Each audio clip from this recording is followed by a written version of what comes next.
Hi, this is Alessio, the host of Metal Gear Mondays, coming at you before the episode to let you know that this is a remaster of our very first episode, but also simultaneously, this is our 91st episode. So please enjoy the small time travel device that we're going to provide you with, and we'll try to be pretty transparent throughout the episode as to kind of where everything falls in, but just know that we've also retained the original episodes in your feed, and they should be in proper order. So this is our remaster of our first season of us recovering Metal Gear Solid 1. If you've tried listening to the show and getting into it early on and for whatever reason it didn't really stick, we'd love it if you'd give it another shot. And if you're a longtime listener, please enjoy our second take on Metal Gear Solid. Yeah, thanks you guys, and enjoy the episode.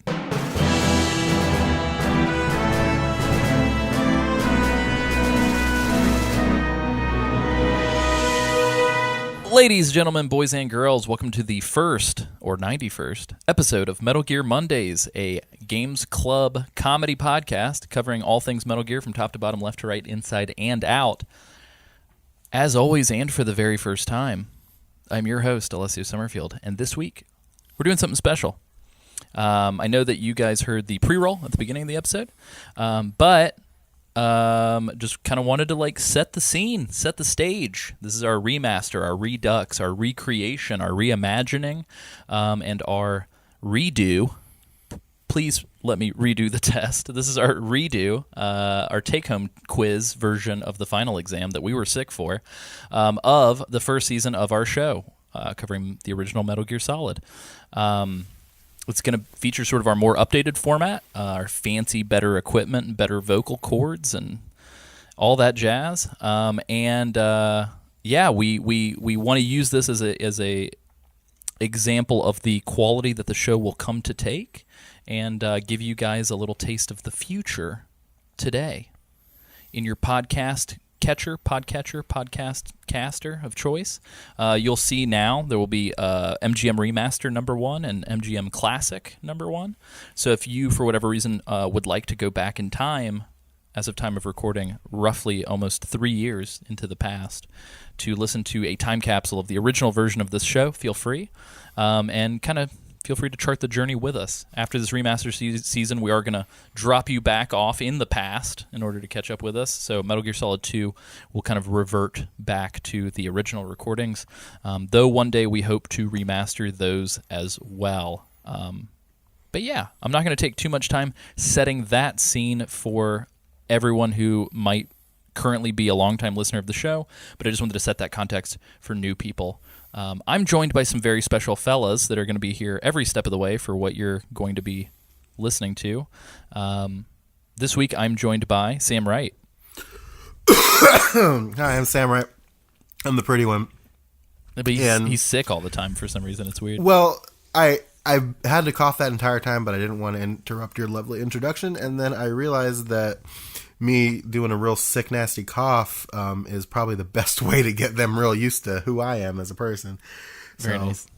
Very nice. There it goes. We're also joined by Isaac Lim. Hey, guys. Can you tell I'm nervous? Hey. Hello. What are you nervous for? This is great. It's the first I haven't seen podcast. Isaac this anxious in a while. First episode, Isaac's guys. first podcast, guys. This is our first episode. I'm nervous. You got butterflies. The first butterflies. This week we're also joined by James Reichmuth. Mr. Mom Spaghetti himself, Jimmy Stinger here. We remastered an entire person. Man, those devs, they overhauled it. Did a great job. Wild. New and improved. Right out the gate. Oh. Dusting off a classic. 2019 James Oh in my the building. God. So James's legal first name is Dustin. Ah, fuck. Can it be Dustin? Spoiler Dustin, alert. Comma, quote, off a classic. Oh, quote, I like right, that. Dustin off a classic. I like That'd be it. my wrestler name. Yes. Wow, I've got a bright career ahead of me. I'm excited about that. First name Dustin, last name Off a Classic. Yeah.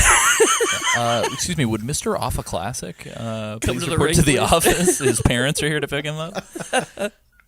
Very nice. So before we get into what this show is, what it exists for, why you should listen, I do want to hear a little bit about you guys' experiences with Metal Gear. So just sort of the over under too long did not read. This show is a borderline obsessive compulsive discussion that never ends of all things that have Metal Gear's branding stamped on it. As of time of recording, we've achieved like over 140 hours of Metal Gear discussion, so hopefully you were looking for 140 hours of Metal Gear discussion. Yeah, hope you're ready to sit. If you weren't, guess what? It's still here anyway. Yeah, So you can't get rid of it. Sit on that for a little bit. It's yours and it's ours. Marie Kondo's not going to come in here and show you how to fold these fucking podcasts. Yum. But does the podcast bring you joy? I hope so. Yeah, Ooh. correct. I hope Because we're already in the garbage. Yeah. Yeah. Take me out back. Coming at you what I live mean? from the dumpster in your alley. This is Metal Gear Mondays. But yeah, I just want to hear a little bit about like kind of how you guys got to because again, we have to simultaneously talk to new listeners. Yeah. And then remind the old listeners, like Metal Gear Solid did for us, remind the old listeners why they fell in love with us in the first place. Yeah, I am somehow playing these games in chronological order, not of when they were released or when they were made, but just somehow you're right. in the way the timeline shakes out. Yeah, the timeline of the games. I did 3 and That's then Peace Walker and fucking then hilarious. 5 and then I did 1. Yeah. Skipped Metal Gear and Metal Gear 2. Yeah, but for the most part. Chronological order. I'm a psychopath. Hello. No, it's great. That's actually pretty cool. Doing it right. Yeah, You're going to have a weird... I've got a weird perspective. It's a really weird experience. I feel very strongly about certain people that probably doesn't make sense to. Yeah, we're not sure. I'm not sure why I care about you, but Got a I lot of really do feelings. care about you. Very nice. James, did you... So we do have 2... For Isaac, this is going to be weird. So at the time of the original recording of the first episode of the show, Isaac had never touched a Metal Gear. Yeah. And has now touched most of the Metal Gears. Yeah. Put his fingers all over it. Yeah, he's Like got his touching fingerprints him, all around over. But I guess for the sake of this little intro, do you guys mind kind of talking about like your exposure to the series before Metal Gear Mondays? That's a good question. It was like it was one of those things that was like it was always on the fringe of my taste and like my friends' taste growing up. So like I had heard about it and like I knew people that were diehard like this is the greatest game series to ever exist and I'm gonna talk your ear off about it. None of it's gonna make sense and I won't give it context. And then you had people who were just like, yeah, it's okay. So like it was just something that like flew under the radar for me that I never engaged with because I was like, oh, it's probably like not up my alley. And then thankfully, Alessio brought me into the joyous world of Metal Gear. Metal Gear. Metal Gear. Sorry, I promise. I told myself I wouldn't do that within the first 15 minutes of this show, but here we are. I promise it'll happen at least 5 more times this episode. Correct. Isaac, how did you come into Metal Gear? I came into it like everybody else did, you know? Don't we all remember? to do a podcast about Metal Gear? You did not come into this Exactly. shit through the Pizza Hut demo disc, sir. Oh, You sit down. Pizza Hut demo disc, baby. For That's me, it wasn't so I watched a lot of it being played and I always liked the aesthetics of it. I just never thought I always thought it was such one of those really long games that You weren't wrong. well, yeah. But like one of those games that just had so much in it and I was like, I don't think I could get into that sort of thing. And I don't think I could really see myself being in a nitty gritty with a Snake Boy. But little did I know that I would be playing all the Snake Boys and Every Snake Boy that ever was. all of them.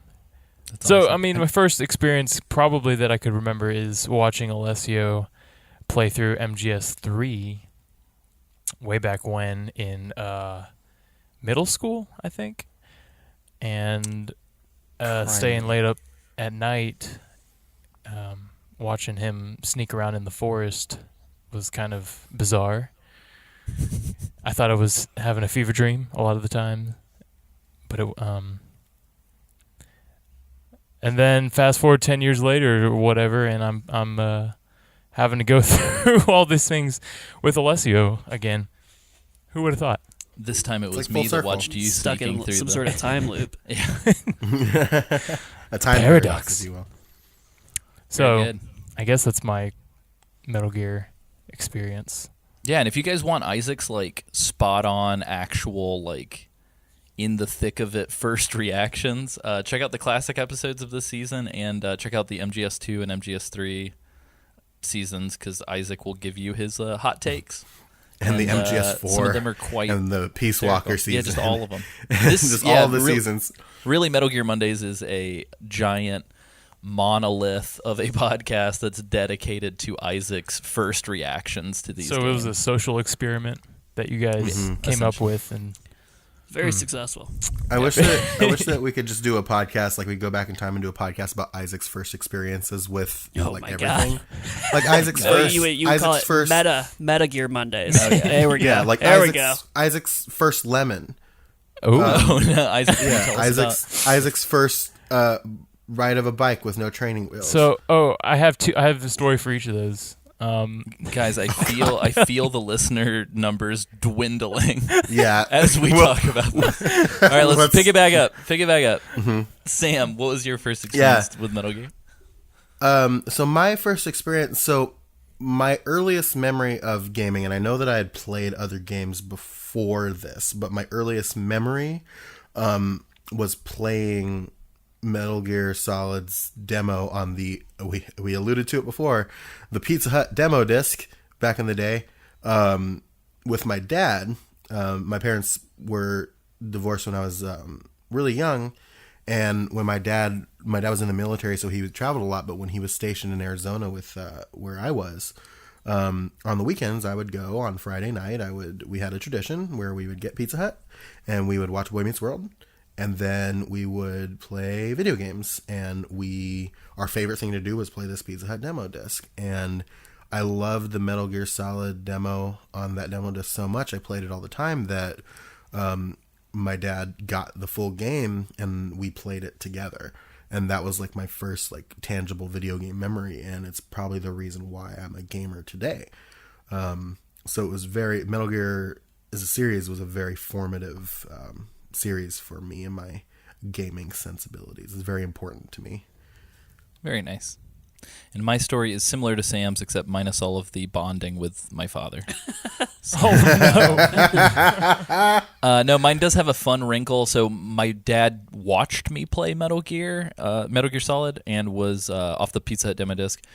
We bought a PlayStation because I got the demo disc and was like super bummed that I couldn't do anything with Oh, it. no. And I like sulked around the house for months. And then my parents were like, "Here's your fucking PlayStation." Jeez. Bought a PlayStation for a demo disc. That's amazing. Yeah, it was pretty great. I love that. So I played the shit out of the Metal Gear Solid demo over and over and over, probably like 50, 60 times or more. And I remember we used to talk about it with my friends all the time. And one of my friends was like, "Yeah, man," and it's crazy. And would talk about the whole game, and I would just have to kind of like fake, like, be like, "Oh yeah, it was Oh, yeah, crazy," yeah, I love it. and then I'm like, I remember that. I've logged 35 hours into this demo, but but my dad would like watch me play it, and literally I do believe at one point in time he straight up said like, "Yeah, we did call those 5.56ers, and they do refer to those as pineapples like Wow. in real life." And I was like, "Oh my god." But at a certain point, for whatever reason, I guess my dad was like the record skipped or something like in his brain, and he was like, "Oh, I'm not supposed to let my young son play violent things," and so he just decided like randomly one day to like expunge all violent and like Whoa.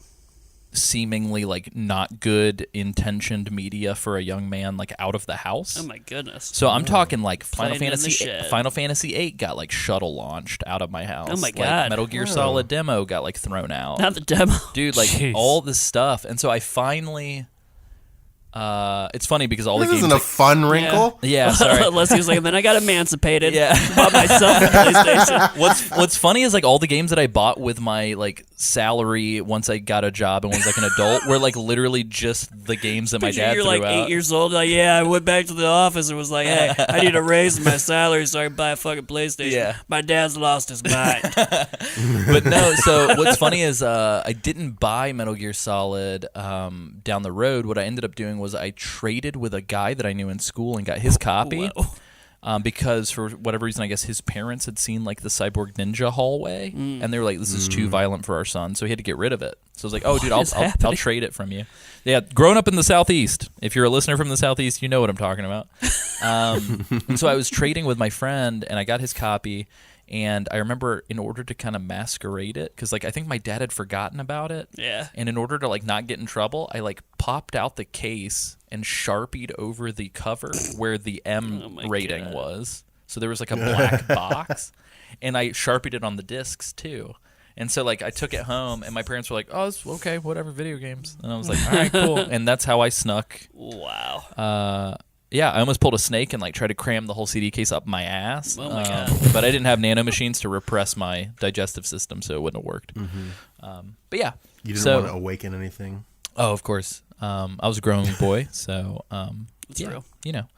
But yeah, so I just wanted to give a little bit of context about who we each were. That way, while you were listening, you could pick your favorite, and then we can kind of and listen. forward.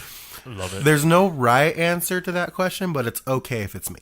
Yeah, there's no WRIGHT answer to that question, but Very good. anyway, after covering all that, I just want to do like a quick overview of like what this show is, what we're doing, what you can expect. We're not really the traditional kind of like drunk cast, kind of like dudes sitting around just kind of talking. Do you know what I mean? That's true. Yeah. I mean, we do that, but we kind of have a little bit of a rubric or like I don't like an outline. It's of gonna how be we- a quiz. How we Get can ready. always- Yeah, if you I don't flip like to the page, word rubric. if you flip to page 37 in your workbook, but no. So what we typically do once you hit the Metal Gear Solid 3 season onward, and we've solidified our format a bit more. It's a little fast and loose, freeform jazz up until that moment. But what we do in our format is we pick a game. We kind of build a season around one game. In this case, it's Metal Gear Solid for the PlayStation. And we kind of break things up where the first episode is like covering development, history, basics, gameplay, generalities, kind of initial story setup. And then we'll do like a part one where we go pretty in depth about the story and the game. And we do it very book club, games club style. Like we talk about a chapter, and then everybody kind of gives their little book report of what happened to them, and we kind of move on. And then at the end of a season, we'll do sort of like a post wrap up, finish it up kind of thing. Occasionally we'll have guests. There are seasons where we have guests on like every episode, but occasionally we'll do like post-season guests. And then we'll do sort of a listener response, kind of just like fun topic episode between seasons. And occasionally they'll be on the feed. You'll notice them extra ops. Extra ops are just sort of like one-off. Like we couldn't build a whole season out of this, so we're just doing like a one-off episode. I think that's my quick 2 minutes on what the fuck this show is. So hopefully you're into that. If you've listened to podcasts like Watch Out for Fireballs or Bonfireside Chat, which is actually coming back, which is crazy, as of time of recording, you will notice that the format is somewhat familiar. So we kind of lifted their format. We emulated people that we liked. Don't worry. Cole Ross has been on this show, so we kind of got approval. I think he gave us the thumbs up. No.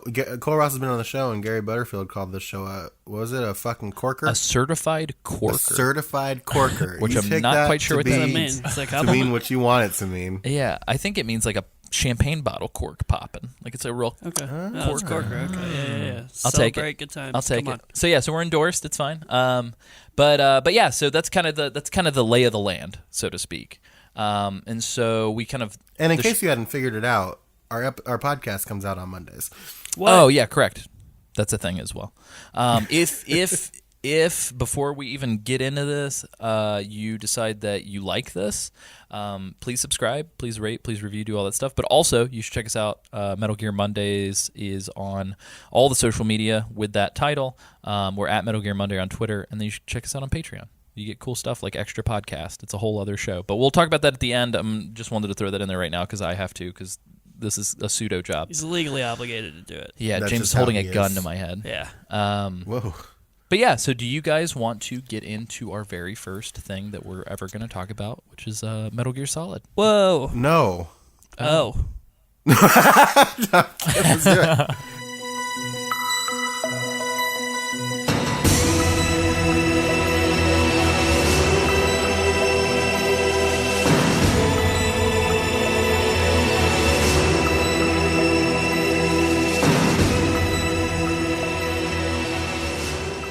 But yeah, so just kind of give a quick overview, and fellas, feel free to chime in as we go. I just kind of wanted to cover our basics here. Cover 'em. Metal Gear Solid is an action-adventure stealth game. Wow. I don't know in what world we're recording this for somebody who's never played this, so please be patient. I just want to go over some stuff. Maybe you'll find out some shit you didn't know. Like you're immediately mocking the notes that you wrote. Yeah, oh yeah. Yeah, you did this. You reacted like somebody handed you a script. It's like Wow. you wrote that. Oh no, I don't know. I have an assistant put this together. But yeah, so the PlayStation version's released September the 3rd, 1998 is when the original version of this game came out in Japan. October the 21st, 1998 was the US release for the PlayStation version. And then February 22nd, 1999, always late, Europe received this as Integral. As Metal Gear Solid Integral with a VR and special missions disc included. This is why Brexit happened. Absolutely. Probably. Yeah, late video games. Fuck it. But my brain is now fixated on the fact that Brexit's probably going to mean they're going to get games later now. Yeah, isn't that sad? Sorry, guys. I don't know why that is the conclusion I came to. I don't know what that has to do with economics. Probably but will. Who knows? Yeah, imports. Leaning into politics right off the bat. Hey. But the PlayStation version was developed by Konami Computer Entertainment Japan and published by Konami. Thanks, The Konami. Microsoft Windows version came out September the 24th, 2000 in the US. Wow. And Y2K, baby. Yeah. And October the 20th, 2000 in the EU. I think both of which are I think that September 24th dates roughly about a year or two before MGS2. I think it's roughly a year before MGS2. Good like for almost them. to the T. They got them right back to back. But notably, the weirdest thing about this is that, well, I guess not the weirdest, it makes sense. They took out the memory card scene that Psycho Mantis has, where he scans your memory card. What did they replace it with? Nothing, I guess. I think it great, just cut. good. And then they made all the VR missions and photo modes and extra options and stuff from the VR stuff available right away. Oh, that's Here's cool. something. For whatever reason, I didn't realize there was a PC version. Yeah, there's like an actual. Well, there you go. Here we So are, I all these learned years something. later. Even Isaac's learning something new. Cool. But Microsoft Game Studios published the Windows versions, and a developer called Digital Dialect. I think they're actually based out of Europe as well, but don't quote me on that. But yeah, What are the things those boys made? I don't know. Nothing. I don't know if anybody is hand capable to search that. But let me run through the quick roster real quick. So I will speak if somebody wants to look it up. The game, as obviously, I hope. Well, I don't know. Maybe there is a subsect of people who aren't aware of like the cult of Kojima and like Hideo Kojima. Yeah. Do you think that there is a world in which somebody plays Metal Gear and does not know about Hideo Kojima? Yeah, I think a bunch of people Yeah, probably for played sure. 5 and Survive that have no idea about anything that came before that. So these games are directed by Hideo Kojima. It's also produced by Hideo Kojima and Motoyuki Yoshioka.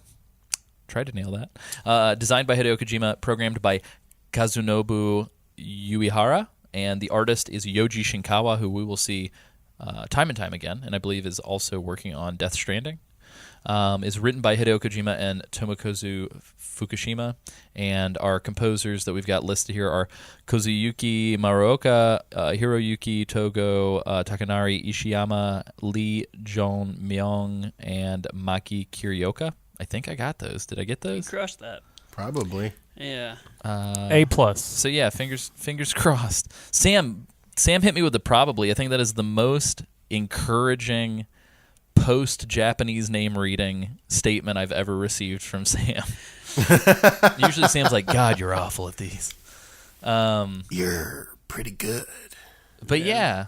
Did anybody figure out? Yeah, so Digital Dialect had a hell of a time. They did a game called Battle Arena.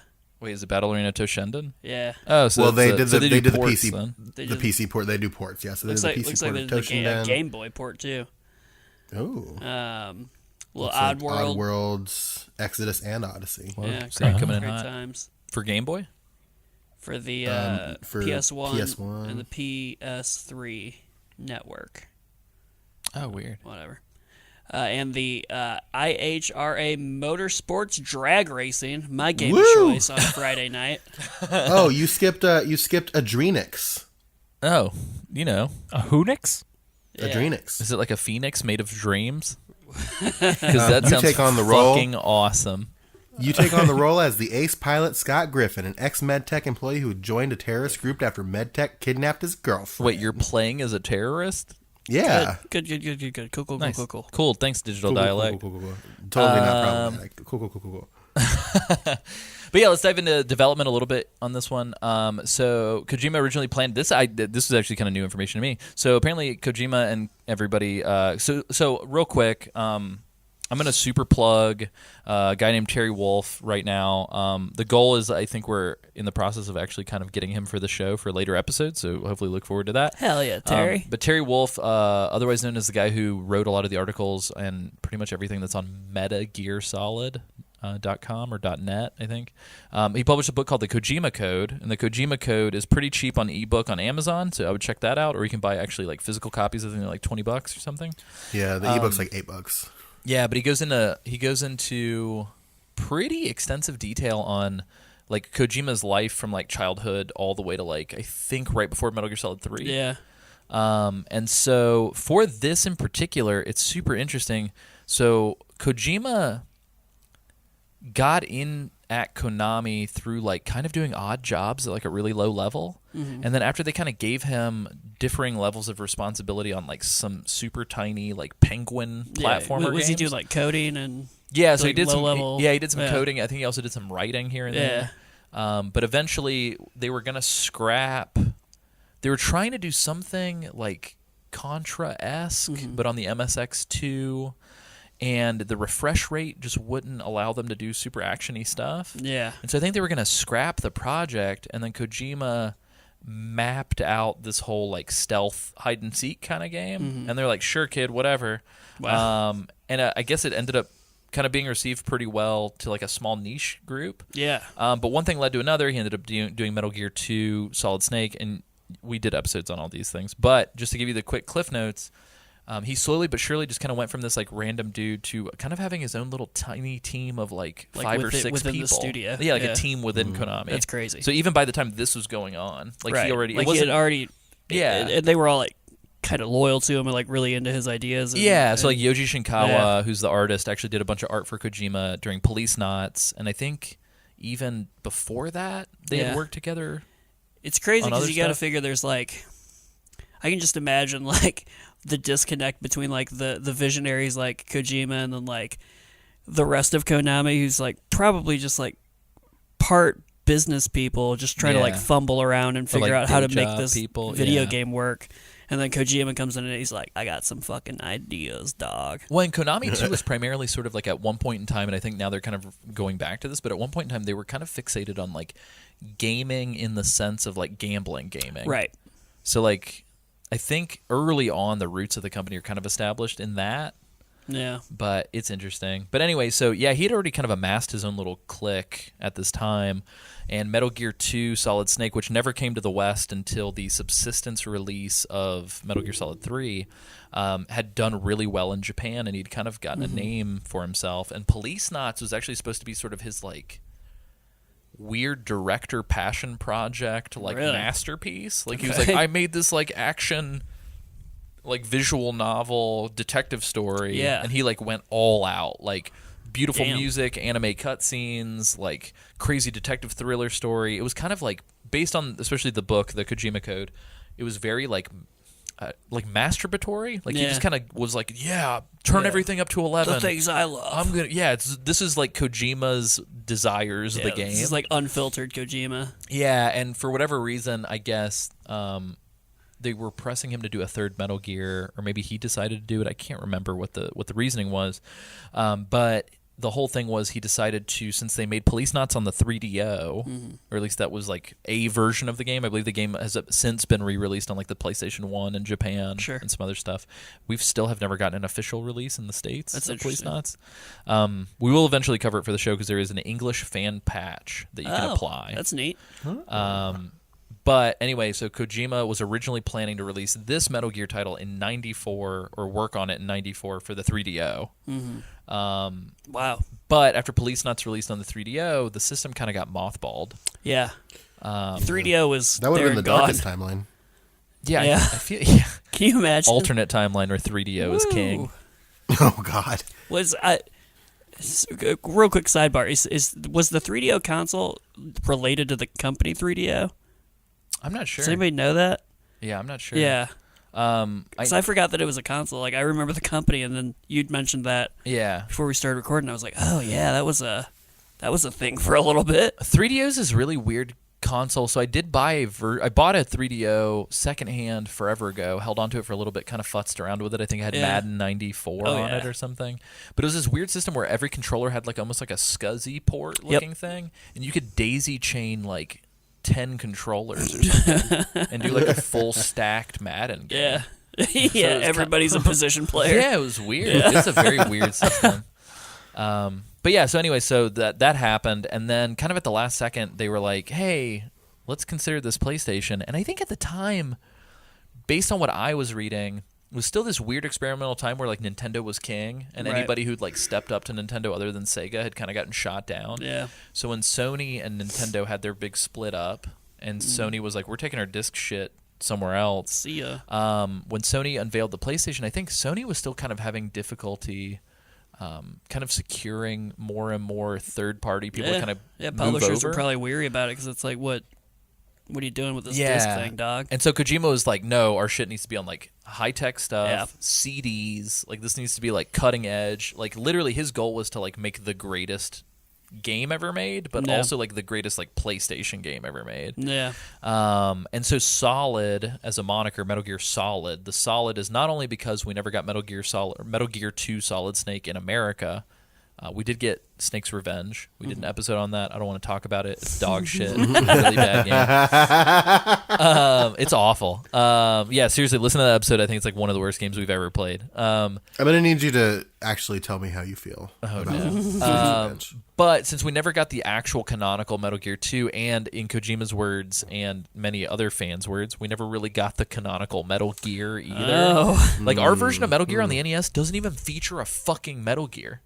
There's no Metal yeah. Gear in the game. That's a good point. So it's like the name doesn't even make any sense. Yeah. Anyway, so they wanted to reboot the whole franchise. Right. Kind of, for the States. So that's why Metal Gear Solid, but also the Solid was supposed to signify this like 2D to 3D. Yeah. Like now everything's like a solid structure. That's like pretty a cool. three-dimensional thing. Yeah. I can see the thought process. I can see the Yeah, logic. it's very Japanese. It's very transfarring. Oh man, we don't talk about transfarring. Do you know about transfarring, James? I don't, but I'm liking the word. So transfarring is a Metal Gear HD collection invented word where if you had the Metal Gear Solid HD collection on your Vita and you also had it on your television, Yeah. you could transfer Sure. your saves. This is like a from manufacturer's the typo. Like what PS3 happened? to the- no, dude, they leaned into it. There's like videos It's about just fucking remote play. That's all. It is. it. Yeah, or just call it transfer. Like that's Right, we already like have a it was word for that. transfer. Transfarring. Anyway, I'm sorry. Revolutionizing the language. Somebody got to like minute 36 of this podcast and was like, "I'm out." Yeah, so somebody's like, what are these guys They're doing? hating I on prefer. transfarring. I get it, though. prefer transneering. Thank you. Thank you, Jesus Sam. Christ. But yeah, do you guys want to talk about something kind of sad? Always. Okay, yeah. It's a little bit of a bummer. Sure.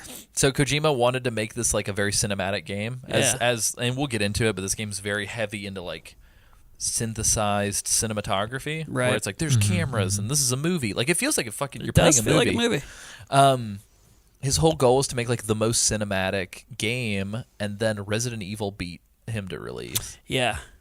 Which sucks to But let's suck. be honest. Yeah, let's be I mean, it honest. sucks to, let's be honest. Metal Gear Solid, Is a as far as voice acting goes, stands the test of time. Oh, yeah. Way better than Resident Evil. Resident Evil was a little sketchy when it came to the voice acting. Was it the voice acting or the script? Because I think the That's script fair. might be the worst part of a Resident Evil. That's fair. I think if Resident Evil the remaster, like the remake, Yeah. for Resident Evil 1, if that would have beat Metal Gear Solid to market, like I would have just hung up my hat if I was Kojima and It's been true. like, I'm out. All right, we're done. Take it home, boys. But Yeah, yeah, so Sam, like- oh sorry, go ahead. No, I was gonna say Resident Evil is not great in retrospect. Yeah, it's campy to say the Shots least. fired. I mean, it's a good game, but I think the I was Hot talking take. to Alessio about a week ago about how if I got a script like that, maybe I would lean into it pretty hard, like those other people seem to. Yeah, what do you think was going through the voice actors' minds when they were asked to read those words? Money, money, money. Do you think they were getting paid enough to like? I bet they were getting paid enough for it to feel cool. You know I what bet you mean? they Like, were getting paid enough for them to realize that this was a novelty. yeah, at the time, They weren't getting and paid they- elsewhere, you know? They didn't want to fuck it up. Yeah, can you imagine being asked to voice like? I get that there were tons of PC games that probably had like voice acting before this, but like to really be like asked and paid to do a voice for like one of the first console games with voice acting. Yeah, that's the big thing is like back then, like it probably like you weren't thinking about it like acting. So like I feel like that's part of why it sounds so stiff. Oh, that's is because true. like they don't know, like it's so new. They're like, what the fuck is this medium? What am I doing? I'm talking into a microphone alone in a booth. Yeah, I'm an actor. I'm almost positive too that like, especially at the time since it was kind of unfounded, I doubt that Capcom. I almost said Konami. I doubt that Capcom like put in the resources to have like a voice director. No, God, no. It's probably just like No. a dude being like, "Sounds English. Like, hey, Let's shit, roll will you with read it." this, read Sounds the script for English. me? Well, and I would say too, they probably didn't have like a team localizing. Maybe they did. I mean, yeah, because I mean, Police Knots was localized, or not localized, but I think Police Knots was localized, but it was never used. Yeah. But like Snatcher was localized, and that had voice acting on the Sega CD a little bit. But like, yeah, I don't know. In general, like I'm sure there was a localization team, but I doubt there was like as robust of a process. It's funny that you guys talk about all that stuff along those lines. And I want to camp out here for a minute because I think one of the unsung heroes of Metal Gear Solid is Jeremy Blaustein. Okay. This guy's fucking great. So this guy was like the localizer for Yeah. Kojima for a minute. So this guy localized, I want to say the Sega CD version of Snatcher. I believe that he worked on Police Knots. And he localized this game. But after this game, he did not localize any other game in the series. And I would What's up argue with that? that we owe Jeremy Blaustein like all the thanks in the world for the fact that this script didn't go the way of Resident Evil. Yeah. Yeah. Do you think we'd like Metal Gear Solid as much if the voice acting in the script was as stilted as that? Here's a sneaking suit. It would be better if you, Snake, the master of sneaking, took this. Oh no. Yeah, it is like surprising and neat that how close those games are together in the timeline, like how much better this like It's wild. sounds. So allegedly, and I don't have a ton to back this up as far as like references because it's like kind of, I don't know. There's not a lot of like cited documentation of like weird internal struggles So like this. anecdotal and hearsay. Yeah, and like I think a lot of the stuff that's in Terry Wolf's book is like a lot of citations of like interview side comments Yeah. from like 100 different interviews. But effectively, the story goes, and maybe hopefully we're not like propagating a rumor. I would love to have Jeremy Blaustein on the show to talk about this, so I'll definitely reach out to him over Twitter. But the story goes that Jeremy Blaustein received the script from Kojima, realized that this is not a guy who knows English as like his primary language, and Jeremy kind of understood what the gist was, but decided to take some creative liberties when localizing, and kind of like rewrote a lot of the script, obviously with like the sole intention of kind of maintaining the original vision. Right, like he wants like the spirit of it still there, but he Yeah, but he understands that stretched. like this is like Google Translate Right. wrote this English. I need to yeah. step it up. And so he kind of changed it up, but the big thing wasn't just that. Apparently he also did a ton of directing with the voice actors. Good. Or like supervised the voice acting. Yeah. So much so that like apparently one of the execs at Konami would kind of like snoop on the voice acting stuff. Really? And Jeremy would have to like downplay how much creative license he was taking, allegedly, to like not get in trouble. Right. And this Scott, so the guy's name, the supervisor, his name is Scott Dolph. That name might be familiar to some people. Yeah, so rumor has it that Scott Dolph dies in Metal Gear Solid 2 as like a fuck you from Kojima. Wow. to this Konami employee. Okay. Yikes. There's kind of a raciness to this too, because Scott Dolph in MGS2 is a black man. Apparently, Scott Dolph is not a person of color in Yeah. real life, but is like a hip hop enthusiast. Oh, And so no. people were thinking this is kind of like a weird racy. Jesus Like jab. Christ. Oh man. It's Let's kind of just set this up. It's a little a fucked bummer. up. Knock it down right. Yeah, at the here we go. beginning. Episode Yeah. 1. Great No times. gods, no kings. Kojima's a monster. Yeah. Um, Bummer. yeah, bummer. Dude, people do dumb shit all the time. But apparently, this led to like, well, so let's talk about this real fast. So the way that Kojima found out is that when time came for Kojima to supervise and approve of like Yeah. Integral, this like bonus special version of the game for Europe, Right. Kojima, and also for Japan. I think Integral came out in Japan, if I remember correctly. Kojima decided that to him, canonically, what would be the coolest thing to do would be to use the English voice recordings as the new official voice of the game Sure. for the European and for the Japanese markets. Oh. Because to him, I guess it felt more like Kojima's kind of an Anglophile. I was gonna say it's like more in line with like his vision of like what he saw in movies. And Yeah, what he 'cause, like- aspired for it to be. Yeah, and clearly he's like lifting off of like John Carpenter Right. and like all this other stuff. And so he's like cool because let's be honest, Kojima kind of just wants to be a filmmaker. Yeah. But Kojima was like, I want to use the English voice acting. Right. And so he played through the English copy Uh-oh. and was like, what is this? Yeah, he's like, bitch, I understand. Yeah, he was like, what is this? Yeah. And apparently that him supervising Integral is what led to him realizing that somebody had like pulled the wool out. Can you from imagine? his Let's eyes. just pause there for a second. Can you imagine you work on this great piece of art, you entrust somebody else to like make it for this huge region where you think it's going to be a hit, and then just by happenstance you go through it and you're like, I didn't. What? Where did my? Okay. Yes. Good. Yeah, and I get, and Like, that's the what do thing you is like do? I get it from both sides. Like I get, Totally. I get why Kojima was pissed, but at the same time, I kind of feel like we would have ended up with like a Resident Evil, Yeah. weird still like, and that's not to downplay David Hayter. That's not to downplay any of these amazing voice talents, but apparently like Jeremy also had a hand in like kind of picking the cast. That's interesting. So like I do wonder like what the hell would Metal Gear Solid 1 be without Jeremy Blastien's involvement? It'd be Resident Evil's what it would be. You were almost a snake sandwich. Oh no. Jesus. But yeah, so I don't want to camp out too much. If you guys know otherwise, like again, I'm just speaking off of what I've seen. From referencing Terry's book and from some of the other readings that I've done. If there's anything that I said that is like completely off base, like please write in and let us know. Yeah. But that's kind of, I guess, the narrative in my head that's like That's the wild. coolest.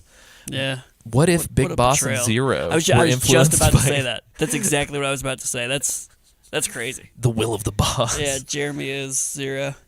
Jesus Christ. J equals Z. Oh no. Oh no. J and PT is actually Jeremy Blaustein. Yeah. Watch my new fan theory video coming to a Yeah. theater near you. Python Selkin, get on this podcast. We'll get those boys from Milan one day. One day. But yeah, so that's kind of the gist of like development history, I guess, as far as I'm concerned. Yeah. I mean, there's plenty of other stuff to talk about, like the road to development and all that stuff. But like, I don't know. I don't want to spend much more. Does anybody have any? Was there a point in time? I wasn't like much of a Sony person growing up. Was there like a point like was Snake like the mascot for Sony? Because I'm like trying to think of like successful like Sony only games. I feel like Snake's I one of would those probably characters that was say- like only on PlayStation. Yeah. At the time, I'd probably say it was Crash Bandicoot. Like they had all those commercials that Was it had- Crash? Yeah, Crash Yeah. and Spyro. Yeah. I fucking forgot Yeah, about that Crash little and bitch Spyro, Spyro. Wow. Whoa. You little purple dragon. Oh no. Hey, Why you purple gotta be- dragon. Hey, we had Croc, all right. Whoa, Croc, Ban- man. You at put some, Banjo-Kazooie. you put some Banjo-Kazooie was on the Nintendo 64. Yeah, dog, I know I was a Nintendo boy. Yeah. I mean, their Croc, whole you- thing. Sorry, Put go some ahead, Sam. respect on Croc's name, man. Well, I think Croc had an N60. Maybe he didn't. I think it was just PlayStation and PC. It's interesting. I think for once, I think Snake be a great mascot. Mega Man Legends was way better on the PlayStation than it was on the N64. Putting that out there. Also, Resident Evil 2. But yeah, Also, Resident Evil 2. You're right about that. I will say for the record, I think PlayStation tried really hard to be like edgelord the console. Right. That's why I would think that. Like they're like, we have Final Fantasy VII, motherfucker. We have Metal Gear Solid. We've got, I don't know, We're medieval. the mature boys. Yeah. We're spooky and edgy. Oh, I guess we had Resident Evil longer too. Like I think it was PS1 only for a while. But Yeah. How about that? anywho's it's yeah. So I mean, did you guys have any questions or insights or comments? Sam, Isaac, James, did you guys? I don't know. That was a good question. James, Thanks. there was like a big television spot campaign for this game. Do you guys remember that? For Metal Gear Solid? Yeah. Really? There was like a specifically there was like a dude sitting in a chair and they were going over how he was going to be getting sent on like a suicide mission, and how like they had him training and all this stuff, but like there's no way he could have completed it, and it was Yeah. like a live action, like they filmed like a live action TV spot with like It's just crazy to me that Snippets of like the they game. gave Kojima like this many resources to push this game. dude. I think it's a perfect storm. I think Kojima was like kind of this like hot new dude, Yeah. and then I think the PlayStation just needed talent. Yeah. So you think like Sony probably just came in and was like, here's a boatload of money. We're going to like push this. I would argue that like this going well is probably why he's in bed with Sony right now. Yeah, that's crazy. That's awesome, but like it's crazy to think that like that's how things shook out. Yeah. We got TV spots, we got Yeah, that's true. this crazy localization story. It's like, whoa. Yeah, I do wonder. I do kind of want to go through the history. I wonder if like Sony paid for those TV spots, or if it was like Konami paying, or if Yeah. it was like a combination of the two. Yeah. Yeah, and I guess like I'm kind of colored by like current times. It just seems like a little alien for Konami to like front the bill on any of that. Yeah, I would agree. You know what I mean? But maybe Konami was all about it. Maybe. back then. Yeah. Who knows? The world may never know. Apparently, in 2001, besides Metal Gear Solid 2, they just put out a shit ton of like Bamani games. Okay. So like DDR and like weird drum games and stuff. Yeah. What a weird studio. Yeah, they're We got Metal Gear and we got DDR. we got Metal Gear, we got Contra, we got Castlevania, but fuck it, baby, DDR and Yeah. casinos. Here's a pachinko machine for you. I want a DDR pachinko machine. Fuck yeah, you do. How would that work? You would have to dance before you could spin it. Oh, I don't know. maybe the longer you dance, the longer it spun. Is that good though? I don't gamble, so I don't know. Like, is the spin time a good stat? I don't on know. a I have no slot idea. machine? I have No. no clue. Is that what pachinko is? Just slot machines? Kind of. Yeah. It's like a slot machine mixed with Peggle. Well, I was thinking of Peggle, like Plinko from Yeah, The it's like, Price it's is like Right. both. Yeah. Now I'm just thinking of like Ryu from Shenmue playing those fucking Yeah. pink Plinko games. Oh my god. Anywho, we should move on. I think so. Let's talk about some basics and gameplay generalities.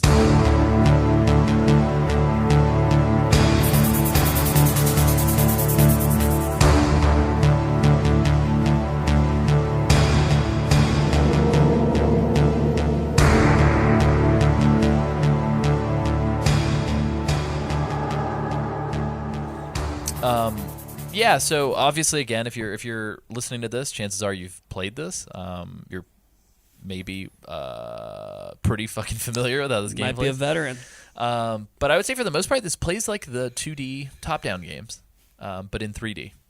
It's pretty much it, right? Yeah. It's Metal Gear 2 Solid Snake with 3D character models and some like environmental effects and stuff Some like that. environmental effects, I feel, is putting it lightly. Yeah, you can go into first person. So if you hold triangle, Yeah. you can go into a first person view. I- Only while you hold it, though. I learned some shit today that like I think comes up later, but like you can go into first person at certain moments and like weird shit'll happen. Oh, I was like interesting. reading some trivia on it. I think we'll cover it in later episodes, but like I was just like, whoa, that's awesome. spooky. Yeah, there's I like it. This is the first thing that's coming up from gameplay mechanics. There's a ghost photo mode. Yeah. Woo. You can take pictures of ghosts around Shadow Fucked Moses up. Island. How shocked were you the first time? Did I take a picture of a ghost? Pretty shocked. Well, that and with the environment, like in the open. Oh, it was fucking mind blowing. Yeah. Sam, I was gonna ask Isaac, but Isaac saw it in 2015, so probably less jarring for him. Ask less again. shocking. Maybe I have a different answer. Sam, I want to ask you a quick question. So, Sam, as the other boy on the show who played this roughly around the time that it was coming out, Yeah. In my youth. did you? I literally said these words. I think Mm-hmm. never gonna get better than this. like direct, Yes. direct quote. We've Oh, we've no. achieved the peak of video games. We've done it. Like, I think I saw that helicopter leave the helipad, and I was like, That's it, never boys. gonna get better than this. We're done here. Well, I mean, So, I yeah. think, of course, like I was a kid, like graphics, like what the fuck were graphics when you were, in 1998, So I feel like every Yeah, I went from generation, Game Boy every to time, this. it's kind of like crazy to think like Metal Gear Solid has been around for, like, Metal Gear as a series has been around for such a long time that you can look at each entry in the series as time has gone on and be like, well, never gonna get better than this as far as like visuals go. Yeah, And then they just keep on getting better. that's a good point. Well, and just to frame it in context real quick, and I don't know if anybody caught on this when we were reading out the dates, Metal Gear Solid 1 is like 20 years and 3 months old, Yeah. I believe. Hold on. Yep, 20 Still years. not 20 old years. enough to drink, but Close. old enough to smoke the cigarettes that you smuggled in your stomach. Exactly. Thanks, Aaron. It's true. Old enough to flirt with a college professor. Oh, a lot of flirt. Damn. Yeah, it's a A little lot gross. of slinky dinks. You know what I mean? Oh my God, I do not know what you mean, nor do I want to. So just to kind of frame it up in a context for everybody else, though, so this game has almost this weird, and if you look really closely, there's kind of this weird, like, dot, like, comic book look to Yeah. it.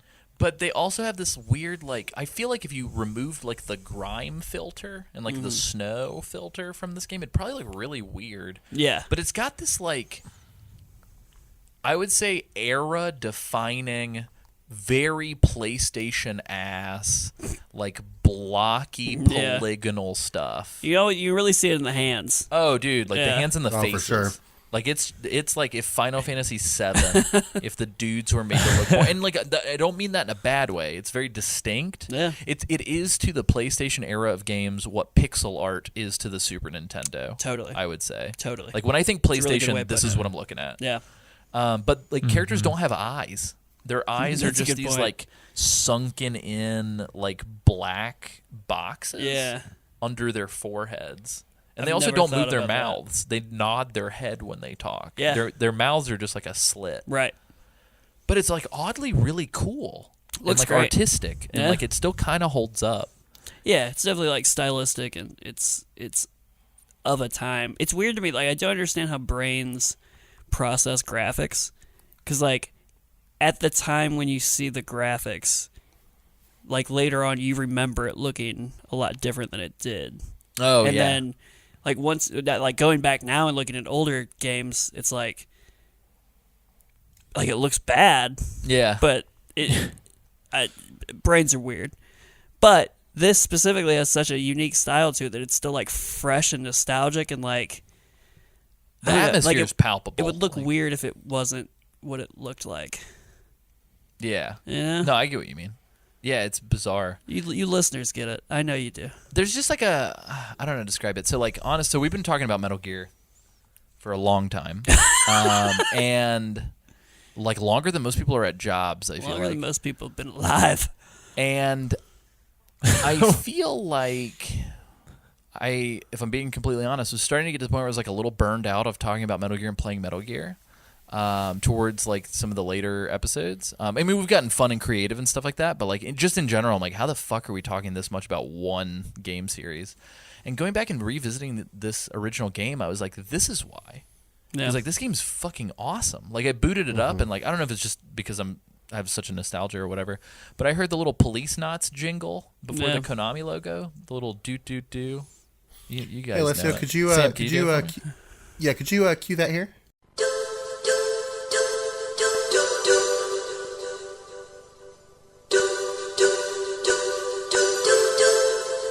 But I heard that and like all the hair on my body stood up. And then like playing it, I'm like, God damn it, this game looks and sounds so good. Yeah, dude, I don't think it's just nostalgia because like what year was it? It's 2018 when I played it for the very first time. Yeah. Like it's just got a feeling to it that it's like it's something like unique and special, and it's like Yeah, the music I think sells a Yeah. lot of it too. Yeah, it's And, like- the atmosphere sounds. But also, Very I think atmospheric. that in the year like 2019 or whatever, we've had a lot of Or indie whatever. games come through that kind of mimic almost this art style. So maybe it's like we're more Yeah. aware and forgiving because it's like, oh, that's a really cool artistic way of doing it. But that back in the day, that was the only way they could do it. But we just trigger it in our head as like, oh, that's a really cool artistic style. Yeah, I'm really ready for the big wave of indie games that's trying to channel PlayStation era graphics instead of pixel art. I'm ready for that weird point in time that we're inching towards. Yeah, we're ready for Meat Hands McGee in every Yeah. game. It's wild. But yeah, I mean, if you look at the other contemporaries too, like Resident Evil and stuff, Resident Evil's great, don't get me wrong, but like the original Resident Evil, like pull off the Resident Evil remake GameCube HD sunglasses for a second and let's Yeah. talk about the original game. It was a little bit of a little train wreck. It just kind of looks like you're in a box, You're in like mud. a colored Yeah. box. But like compared to this, like this game's super There's a lot going on cinematic. here. It's insane. It's like you're playing a movie. Yeah, the soldiers are like breathing. You can see their breath in the snow. Yeah. You're leaving footprints. Leaving footprints. Like that's mind blowing for the time. Yeah. Like as a non PC, I mean, I played a fuck ton of PC games, but like as a non tweaky, like playing the original Thief and shit, like Yeah. gamer, it was like, oh my god, this is nuts. Yeah, how is this happening? And just everything, like the way that the cameras worked and like the little picture in picture with the radar. I thought it was super cool. It's crazy. So, but yeah, Sam, would you mind Yep. telling us a little bit about the basics of the gameplay of this thing? Yeah, sure. So, depending on what controller you're playing with, if you're playing with the original, Oh my god, I forgot about that. It doesn't. You can Yeah. have non-analog controls if you want. yeah. So, depending on which controller you're playing with, you can either control your character with the analog sticks or the D-pad, and he can move around in 3D space. You can walk him in a circle. Which I feel like is another advantage of this game over Resident Evil, which is free 3D controls over tank controls, which I enjoy much more. And you can run around. If you hold down the square button, well, I guess the R2 and L2 buttons will open up your inventory on either side. The left side, the L2 button is for your items. The R2 button is for your weapons. If you have a weapon equipped, you can press square to use it, to fire it. You can also, if you hold down square and press X at the same time, you can aim your weapon and run at the same time, which is actually something I did not know until this playthrough, and use to great effect. So you can do that. You can also, if you are unarmed, attack your enemies with fists. So if you hit circle, you can do a kind of like a close quarters punch combo and knock an enemy down. And then contextually, depending on where you're standing and what you're doing, if you press square, you will either flip the enemy over and kind of like drop him on the floor, or you will if you're behind them, you will choke them out and drop them on the floor. And then another very cool option is you can click, I think it's, R1 and L1 to quick equip items. So you can unequip an item. And this is also a quick way to reload your weapons without going through the animation. You can unequip your gun and re-equip your gun, and it'll come back reloaded.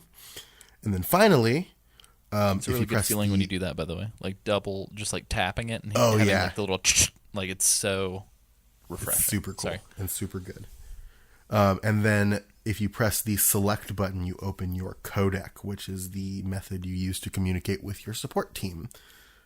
And another one of the most iconic parts of this game. Yeah. So iconic that like Ford used it in a Ford commercial. Yeah. So, I've seen that commercial. And like it's reused like in Smash Brothers and Yeah. stuff like that. This is like, I would argue too, man, like, and maybe I'm just waxing nostalgic on this stuff for real, but like the lack of the UI being the same. So like Isaac still has yet to play 5. Spoilers from the future of this podcast. We put off playing Metal Gear Solid 5 until roughly like episode 96 or something. But I'm a little bummed out that 5, when you hold the shoulders to do the inventory, they give you like a little cross menu. Yeah. And I get why they did it, but like I wanted this. Right. You know what I mean? And like the codec, I would argue that when they went from hand-drawn to like the polygonal stuff, Yeah. I think I kind of prefer the hand-drawn stuff. I agree. As somebody who played 5 before this one, I much prefer the style of the older games than the new game.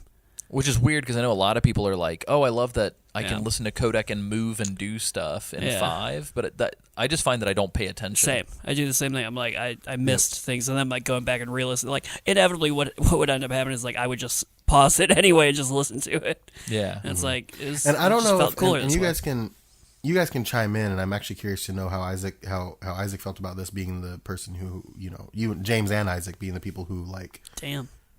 had just, well, whatever, the people who had James like throwing come you into up. it, you know, a little bit more recently, like as Yeah. adults. As adults. I remember when I was younger, the codec being like my breather.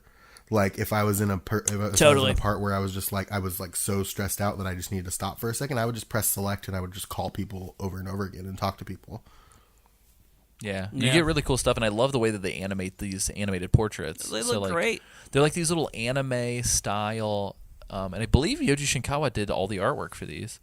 But specifically the way that like Otacons Yeah. articulates, and like they're so good. And I think they just do such a good job of characterizing. Like Snake does some flirting early on with like Naomi, and you just see like his little smirk come across his face. Yeah. And I'm just like, fuck. Real rat bastard, that snake. It does. He'll it talk does, the pants right off you. It does. It does immediately create the problem that you're never really sure if they can see each other or not. Oh yeah, that's a good point too. But it is what it is. I do like Otacon's characterization too, especially when he's screaming about people in elevators. Yeah, he looks like he's got chops in his Yeah, Kodak he portrait, kinda does. which I Yeah. feel like never comes back again. Yeah. But yeah, I'm a huge fan of the Kodak, The codec's great. and I know there's a like, lot of. tune it to the right state. I like the whole UI of it. So in the demo, I remember, because you never have to call her in the demo, but in the demo I remember I checked, guys, I'm a crazy person, I checked every single frequency, Yeah. like one number at What? a time. No way. What'd you find in there? Yeah, I put a lot of time scary. into this fucking demo. I tried every single frequency, and I found Natasha Romanenko or Romanikov or whatever, the Russian like weapons specialist you talk Yeah. to. You can find her in the demo and call her, and No it's like shit. all on the demo disc. Whoa. That's crazy. Where Snake just kind of stumbles across it, and like she does answer, I believe. Dude, that's crazy. And I hope I'm not misremembering that, but I very, very vividly do remember going through Yeah. every single the station. codec is also like Sam, to your point about it feeling like a breather, like I also felt that, but like I'm also like weirdly creeped out by the codec. And I think it made me realize like I'm kind of afraid of radios. Well, I was kind of creeped out by it too, but I feel like this whole game has like a weird creepiness to it. Yeah. Did anybody pick up on that, Isaac, Sam? Do you guys feel it too? I feel like a weird, vaguely horror. Yeah, like Creeping something's there's like a tension? creeping dread type feeling to it. Yeah, and like until the very end where they kind of reveal all these mysteries, the fact that like you feel so behind Yeah. the mysteries, Yeah. and the fact that like you're finding people that are dead covered in maggots when you're supposed to be it's- saving it's them. spooky. You're like, how are they covered in maggots? Right. They died today, I thought. Right. Just like all the weirdness with the music and the atmosphere. I'm like, this kind of feels spooky, Yeah. you guys. Mm-hmm. And then you have the ghost camera, which really Yeah, and then you fucking take a picture of a ghost and shit your pants and scream. But no, yeah. Did you guys pick up on that at all, Sam? Yeah, for sure. I mean, like the first two, like the DARPA chief and the president Baker. guy, President Baker. President Baker. Baker. Yeah, thank you. Just dying out of the blue, and then they just like scream. Well, for one, the DARPA Those chief screams are coming burned at into you my memory, by when the he's way. dying. That's kind of freaky, because it almost reminded me of just like somebody turning into a zombie, and then starting to come at you. And that's what This it- Resident Evil. I wasn't gonna name drop. But yeah, just the way that they do it cinematically, it just kind of is a little off edge, off kilter. I don't know, Off-putting. off There putting. are two sounds involving the DARPA chief and other parts of the game that will forever be burned into my skull, and Yeah. that's hearing his like echo, reverbed, Yeah. just like Yeah. burned into my memory. And then the other thing is like that weird high pitched like that like it Ugh. does when Mhm. like it cuts to like the Metal Gear footage and Yep. Snake's like Metal Gear, and it does like that weird like high pitched whistle. Do you know what I'm talking Yep. about? It also does it with Yeah. Cyborg Ninja. He's like ninja, and like they're just like it's in the cutscene. It's crazy, like that weird. There are just sounds about this game, or Yep. even like the doom doom like music when you're like in the hallways, doom doom, or even whenever you like press your back against the wall. And it like, especially when you're near Otacon, Yeah. and you see him on your radar, Yep. and you press your back against the wall, and it kind of peeks over, and you see him, and it does like that little doo doo doo doo like Yep. sound. Like there are just like little sounds in this game that are just like permanent. Yeah. It's weird. Well, So there good. are the sounds in the game that are permanent, and then there, I think, where sound was used to the best effect in this game. And we'll obviously cover it in more detail later, but I think where sound was used to the best effect in this game was when there was no sound at all in when you're about to confront one of the bosses, Psycho Manus. Oh yeah, and Because all the right music before stops. right before you're about to go talk to him, there's no music at all, and it's one of the most unsettling feelings I think I've ever had playing a game that wasn't Yeah, like it's- outright horror. It's crazy. Yeah, I would love to almost put on the cutscenes, like find somebody on YouTube who's like edited all the cutscenes together or whatever, or even done like a long play of the whole game or Yeah. something, and just listen to it. Yeah.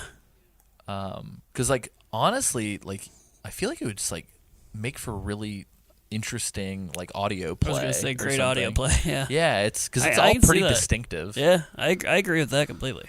So good work to all the composers and everybody Yeah. who worked on the sound. Well, yeah, it's impressive that like Again, in 1998. in 1998, and the fact that like you can kind of like you could take it out of its medium and it would still be a compelling like listen. You know. Yeah, I'd love to, since there is talks of a Metal Gear movie, I would love to just see them like almost, I don't want to say shot for shot, but like just make this story. Yeah. Like I've got a bad feeling they're going to like simplify the story quite a bit. Simplify it or like action it up in a way that's like very modern feeling. Yeah. Because outside of the gameplay bits, there's not a lot of action Right. in this game. It's kind of like a lot Like of it's people talking. tension and like intrigue. Yeah. You know. But it goes off the rails at a certain point. Yeah. So, in a good way. But yeah, so that's awesome. Sam, thank you for covering the gameplay mechanics to some extent. Do we want to talk about the way that this articulates as far as like a top-down kind of thing? The only thing that I can think to describe it, because like if you've played the other Metal Gears, it's kind of like that, but there's also a lot of verticality. Because like especially even in the little helicopter area at the beginning, like there's Yeah. multiple levels Yeah. that you can go through. I feel like the best way I can think to describe this is, I guess the shorthand is like, think of any stealth section in a video game. Because this game exists, we have stealth sections in other Yeah. games. But imagine if I was describing this to somebody in 1997, imagine like a Zelda, like a classic Zelda game, Okay. like Link to the Past or something, Right. but in 3D, and like you're playing hide and seek with your enemies. Like, that's kind Yeah. of what this feels like, right? Yeah. Would you Oh, guys yeah. say that's a fair description? Definitely feels that way. Yeah. And it's like a lot of anxiety around, am I going to get seen? And especially like even in that opening area where they're like, what's up with these footprints? It's like, what? No. Yeah. I'm a video game. Don't. I can't see my feet. I'm a video game. No. It's such a weird like perspective too, because it's not quite isometric, but it's also not quite third person either. It's Yeah. just, it's very unique for like its time. That's a good way to put it, because you can kind of like wiggle the Totally can. view based on the way you press your I- back against stuff. When I was playing it, like I couldn't think of anything to compare like the camera angles that they use for some of those sections. Like I just don't remember playing games like that. Yeah. in a weird way, especially when we're covering Ground Zeroes after this remaster season, in a weird way, the Camp Omega sort of like infiltration reminds me a lot of like, oh, this is what Kojima had in mind when he was doing this opening infiltration to Shadow Moses. Totally. But like now he can actually do it the way he wants to. But I kind of liked the limitations. Like, I don't know. Again, maybe it's nostalgia speaking, but like it's so quaint, but like so... It's almost like a good book. The best parts are the parts not described on the page, but like the blanks in between that your brain fills in. Do you know what I mean? I like the way you put that. Because it's like the game is an approximation of what's happening. Right. But like you have to fill in the gaps with your imagination. Yeah. And I think this game kind of straddles that cool line between like... Because the Uncanny Valley, right, is like enough of your imagination is filled in, but it doesn't live up to what you expected. Right. Yeah. And this kind of leaves enough... For you to still... For you to kind gap. of project. Yeah. And it's like, I don't know, it's cool. You're totally right. That's a really good way of putting that. And yeah, I think you do kind of lose that with the more modern games because now well, like partially because of that and partially too because like now it's like what we're used to. Yeah, that's a good whereas point. like back then and like even now like this feels like a unique piece amongst a lot of like different types of the same thing. That's true. Yeah, there weren't other games like this, but Metal Gear Solid 5 there are plenty of third-person sneaky boy Totally. open world games. Yeah. It's weird. So, interesting. Outside of that, do you guys want to talk about the bosses and like how that articulates a little bit roughly? There's kind of, I would say there's like 4 different modes of play in this game, right? So like we talked about the codec scenes. Right. The other aspect I would say are cutscenes, like official proper cutscenes. Right. So the cutscenes are all static images talking, like we mentioned. Sam, go ahead with the cutscenes. Sorry. Are you explaining cutscenes to people? I am not explaining cutscenes to people. I'm trying to explain like the. They're like static images. No, the codec. I was talking about the wherein codec. you do not control the action on the screen.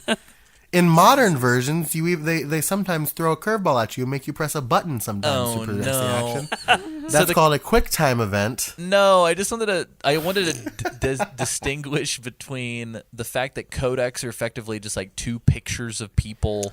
So it's very visual novel. The codec is a visual novel.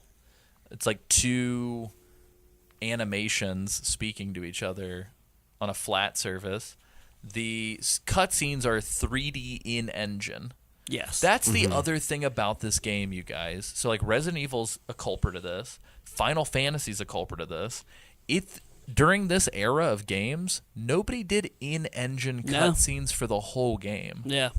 Like, Final Fantasy was always known for its, like, very grandiose CGI, pre-rendered cutscenes. Like, so much so that, like, dude, I'd fucking start new games just to see the opening again. Final Fantasy VIII, I'm looking at you. I watched that cutscene like 100 times. Hell yeah. Here's the thing. I'm not the hugest fan of Final Fantasy VIII, but I will go on record as saying Final Fantasy VIII's opening cutscene is breathtaking. It's fantastic. I love Final Fantasy VIII, Sam. I'm going to fight you. No, I'm kidding. But no, this game's all in-engine cutscenes. Like, every bit of it. That is crazy for the time that this came out, that they just went full in on that.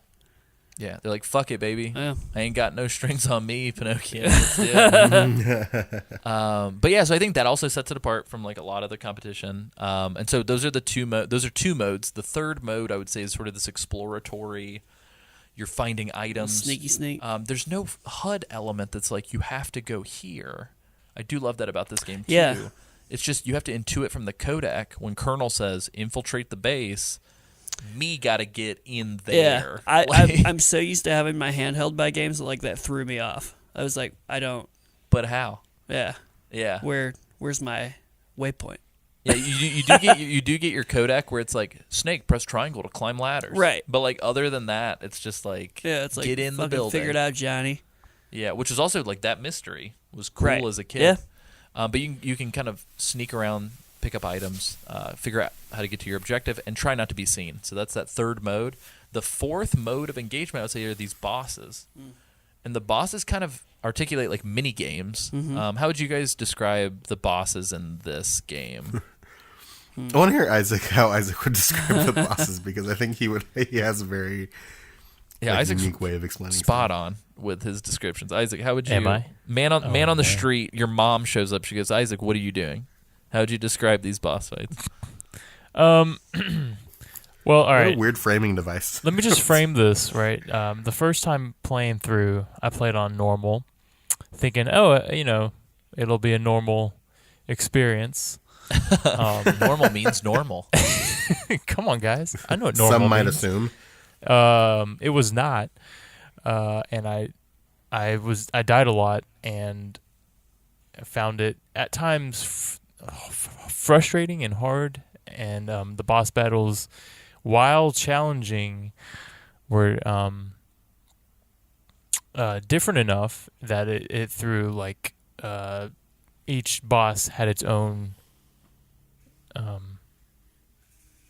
thing to it. I Flavor. don't know how to describe this.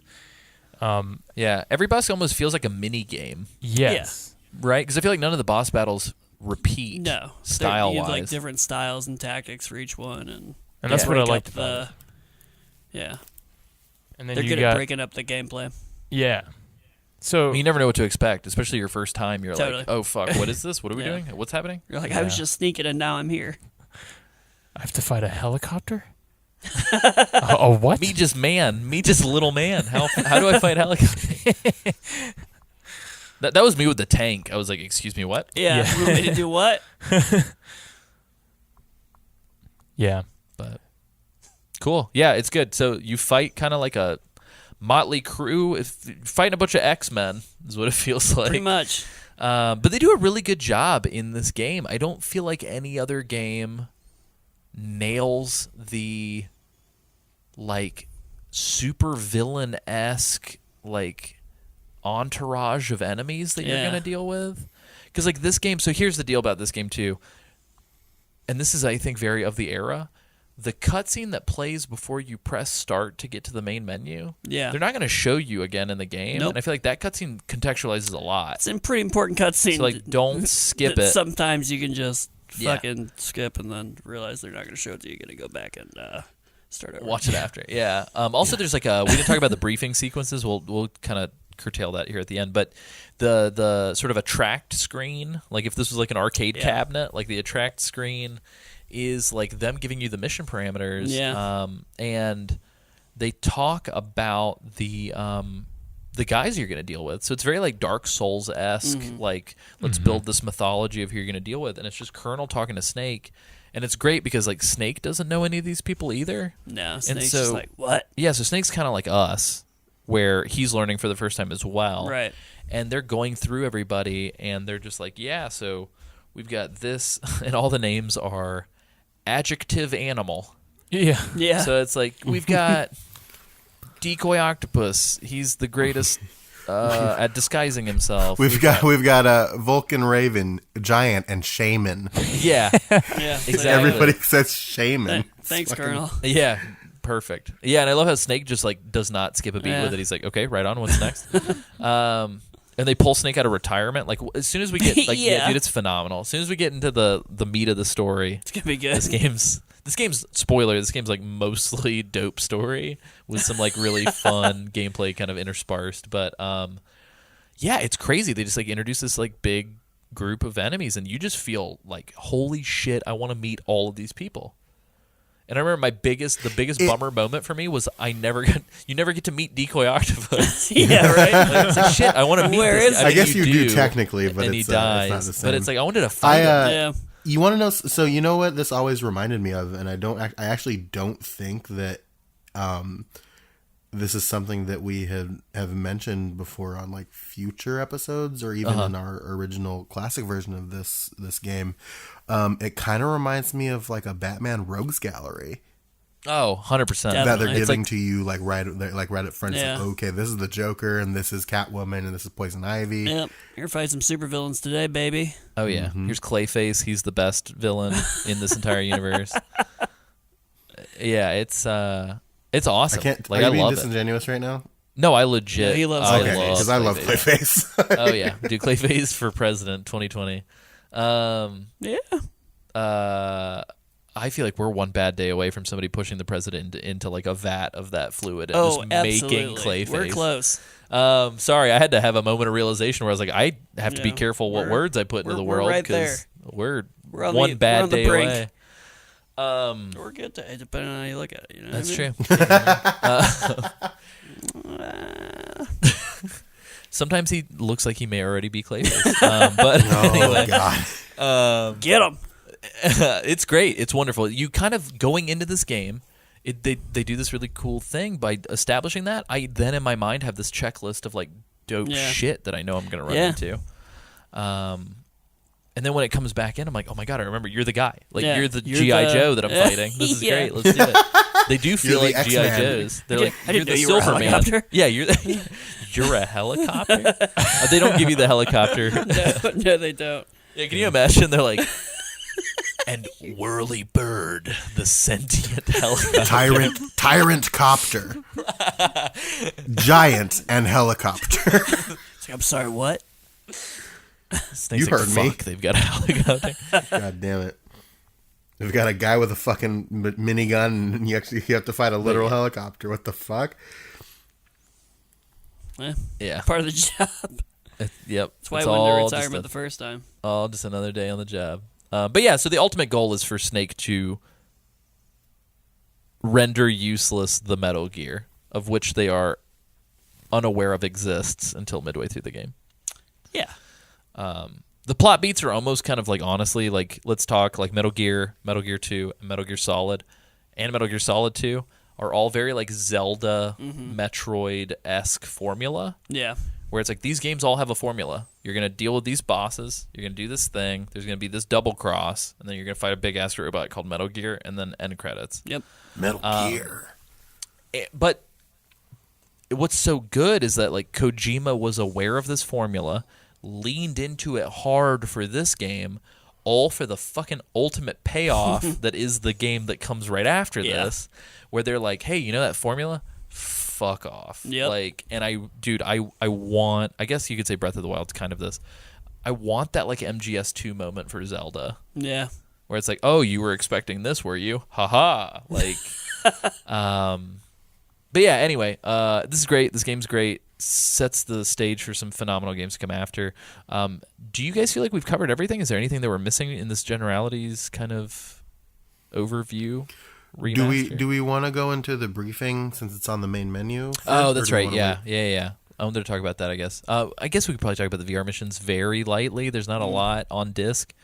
Yeah, so we talked about VR missions a little bit with the Integral and some of the other stuff, and there's like a whole separate side game that came out in the United States. But they're sort of these like virtual playground testing grounds that are available from the pause screen.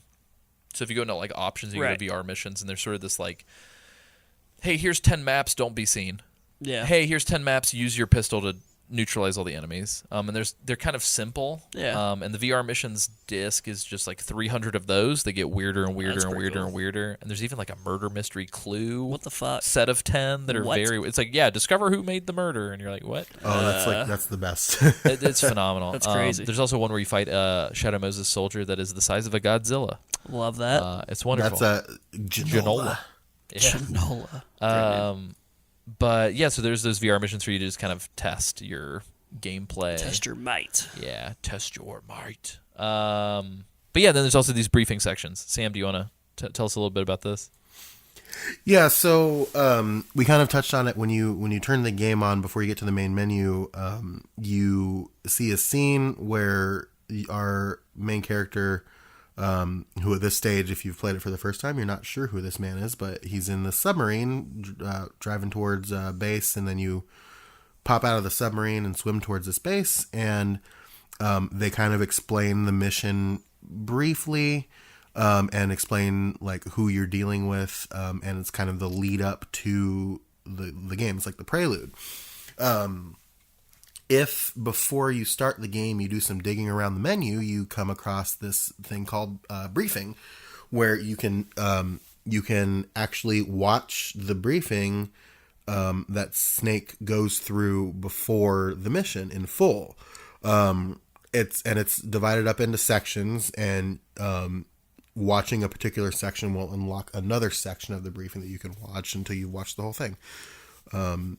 And it's a great way to, they do a great job of setting up the world just from the off, but it's a really great way to kind of optionally give yourself some more context. And it's awesome content too. Like, Yeah. I think the one thing that I would add to this, which awesome description, Sam, I thought you did a rockstar job. I think Thank you. the one thing that I would add to that is that like the briefing tapes are all hand drawn.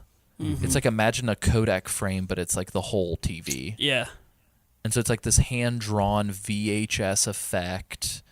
Like the camera's just on Snake, who's like fully nude, Right. like resting on a bed, and you kind of see shapes of people moving across the camera from time to time, and you hear people like entering and leaving the room. Right. It's like a radio drama with like minimal cool ass animation. Yeah. It's like, It's awesome. yeah, there's like so much, there's so much like vision behind it.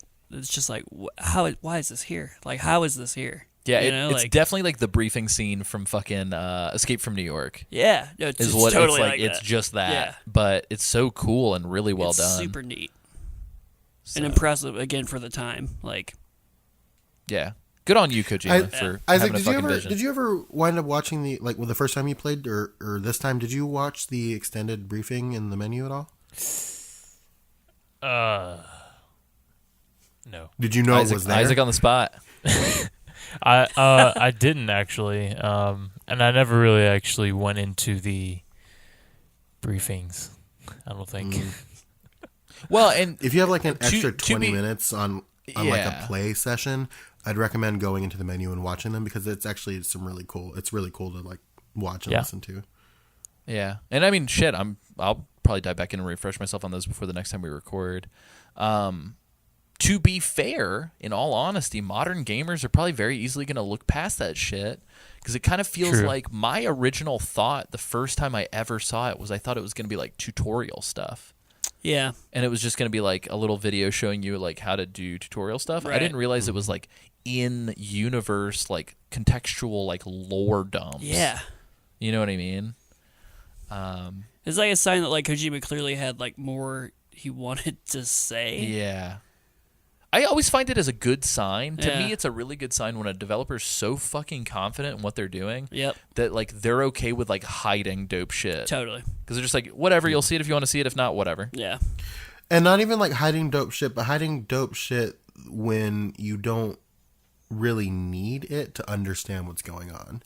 Yeah. Can you imagine a Like, world it's in which just- like the briefing had core information that was like, and people are just like, this is confusing and dumb. What is this? Yeah. It's just like extra stuff if you like want it. If you want, yeah. Apparently, I didn't I- want it. You didn't want it Didn't hard, want it hard enough. enough. You The gotta first time want I it. think the first time I ever discovered the briefings, I discovered them mid playthrough of the main game. I think I'd gotten like midway through the game and had been like kind of bouncing through the menu looking for shit. Yeah.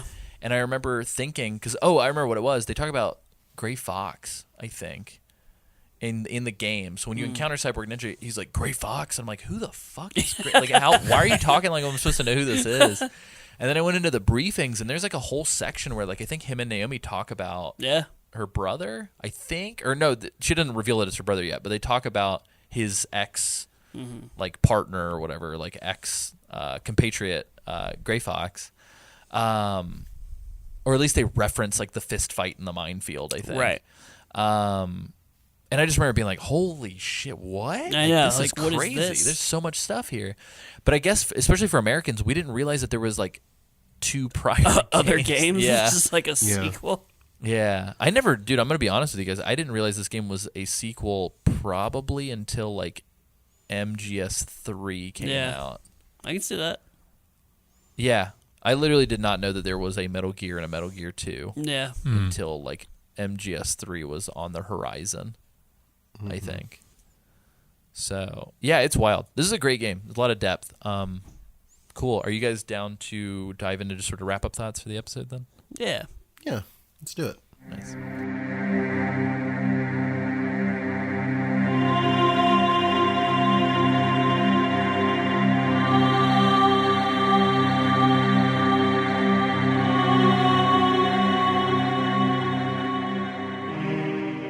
So yeah, thank you guys for getting through this first episode. Hopefully you enjoyed yourself. Roughly, if you look at the classic and you look at the remaster, you'll probably notice that the classic episodes, like the first 4, are about like an hour. And I think even with the MGS2 stuff, I think we tried to keep it at around about an hour.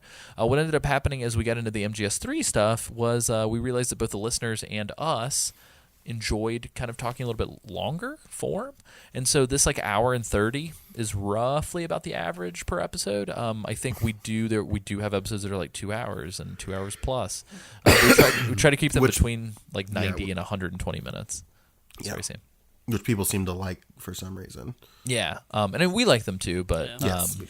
it just depends on how we. Like I never want to break it up and be like, well, we're going to do an hour and then a quick little 30-minute one. You know what I mean? Like, that's dumb. So we just say what we got to say and move on with it. But yeah, so this was covering generalities from Metal Gear Solid 1. Starting on the next episode, we are going to be diving into the first half of the main game. I'm still not 100% on where we're going to organically end up. Part of me is thinking we are going to play until the point when Snake gets captured. But yeah, I think that might be better than switching discs, because that disc 1 switch happens pretty late in the game. Yeah. So we'll probably do it to that point. So when Snake gets captured, which, like, spoilers for a 20-year-old game, Snake does get captured. Oh, shit. Canonically They got him. at one point. But yeah, so we're going to play till that point. So if you guys want to play along with the show, just play until that point for the next episode. And then after that, we'll be covering from the point of Snake's escape until the end of the game. And then on the 4th episode, we're going to be doing wrap-up thoughts, talking with our good friend Alice Chang about the game, kind of talking about extra stuff, side content, unlockables, stuff like that. And that's typically the format that we take. We'll do like a generalities, we'll do a multi-parter, and then the last part will typically be like sort of secrets and side stuff. Yeah. And did you know kind of stuff. And then the last Did part... you know? The last part will be episode 5, will be a listener response episode. We haven't revealed this just yet. If you are a longtime listener who is listening to these as they are 91 through 96, episode 97 is going to be, I believe it's 97 or 96, is going to be us playing through the Twin Snakes properly and talking about it properly. So midway through the whole run of the show, we did a quick 100 Facebook likes special quick bonus episode on Twin Snakes. Yeah. We're gonna give it its formal, proper treatment. So yeah, Twin Snakes is the GameCube remake of Metal Gear Solid 1. So that's exciting. Kind of like how we're doing a GameCube remake of our original season.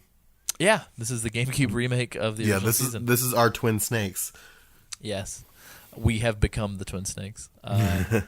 But yeah, I really quickly just wanted to say, if you like what we're doing and you dig the cause, consider supporting us for as little as $2 a month on Patreon. You can get episodes as early as I can edit them, and you will also get a whole new podcast. Is the Metal Gear Mondays Patron Club, kind of like this show, except we talk about, we alternate between topics and games, and we'll give an hour-and-a-half long episode talking about a game that's not Metal Gear.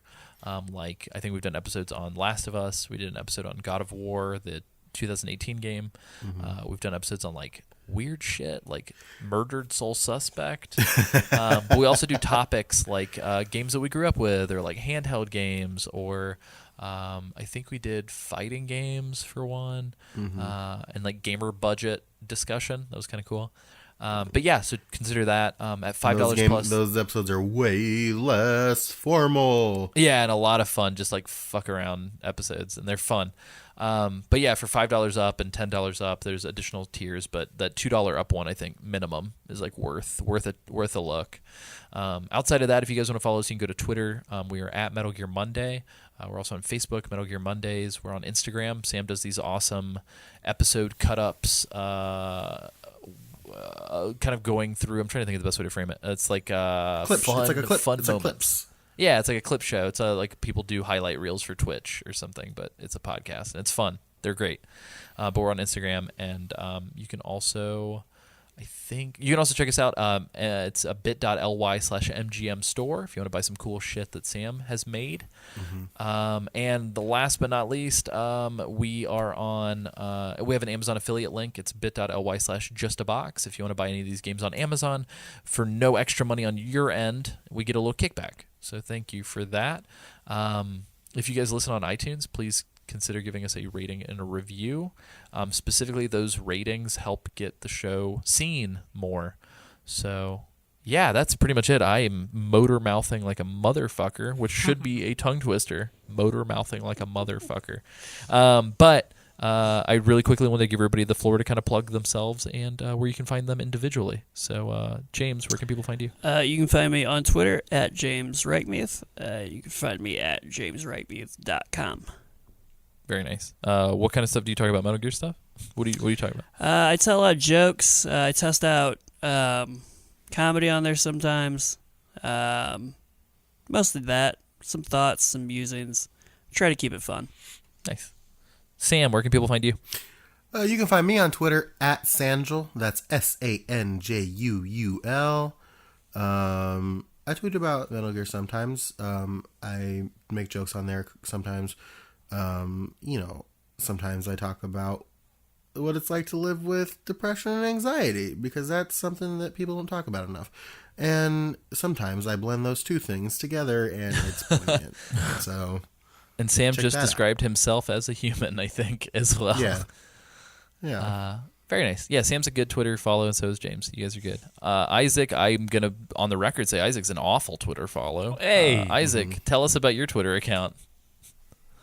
I don't know if I want to anymore. Isaac doesn't use it. Isaac, So- get back on there, man. Hop on that. Here, hold on. I want to see if I can hold Isaac to this. 2019, new year, new No. Isaac. I can already tell you Can now. I hold you to, Isaac Lim, and I'll text you to remind you, can I hold you to one tweet a week? A week. Hashtag one tweet a week. You You can say whatever you want to say. Yeah, let's do it.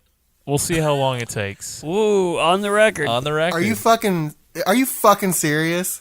I got you. Isaac. Who I'll knows? remind you. Maybe my I'm going to set up fingers like crossed. daily reminders. Fuck for me. yeah, you are. All right, one tweet a week. Isaac, here's what you do. Oh, here's God. what you do. I'm going to help you out. That way you can spend like 10 minutes one day and just bust it out. Download the Buffer app and just write all 52 of your tweets and schedule them, and then you're done. You spend 10 minutes writing out your tweets, scheduling them, and then you're done. Oh my for the gosh, that's genius.